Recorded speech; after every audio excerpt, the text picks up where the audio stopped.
তো সেদিন ছিল আমাদের ছুটির দিন। রোজকার মতো ঘুম থেকে উঠেই ফ্রেশ হয়ে এক গ্লাস জল খেয়ে নিয়েছিলাম, সঙ্গে এই সময় আমার মেডিসিনটাও নিয়ে নিয়েছিলাম। তারপর কাঁচা জামা প্যান্টগুলো ছাদে মেলে দিয়ে নিচে এসে ঝটাপট রান্নাও চাপিয়ে দিয়েছিলাম। আর এই দিন ভেবেই রেখেছিলাম শুভমকে দিয়ে আমি অনেক কাজ করাবো। ছুটির দিনে ও শুধু আরাম করবার, আমি খেটে খেটে মরবো। অত সোজা না, তাই লেপের কভার পরানোর দায়িত্বটা ওকেই দিয়েছিলাম। সঙ্গে আমি একটু হেল্পও করেছিলাম। এদিকে রান্নাঘরে এসে দেখি আমার ভাত হয়ে গেছে, তাই ওটা আস্তে আস্তে নামিয়ে নিলাম।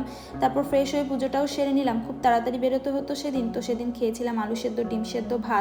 আর রেডি হতে সময় লাগিয়েছে বলে সেদিন আমি শাস্তিও পেয়েছিলাম, সব গেট আমাকেই লাগিয়ে নামতে হবে।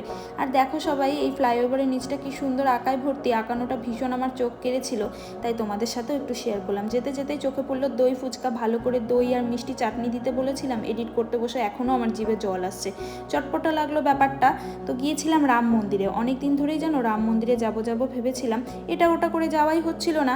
সেদিন রাম মন্দিরে গিয়ে ভীষণ হ্যাপি হয়েছিলাম, আমার খুব ভালো লেগেছিল। তারপর ওখান থেকে আবার আরেকটা জায়গায় গিয়েছিলাম, সেইটা দেবো নেক্সট পার্টে। So keep watching.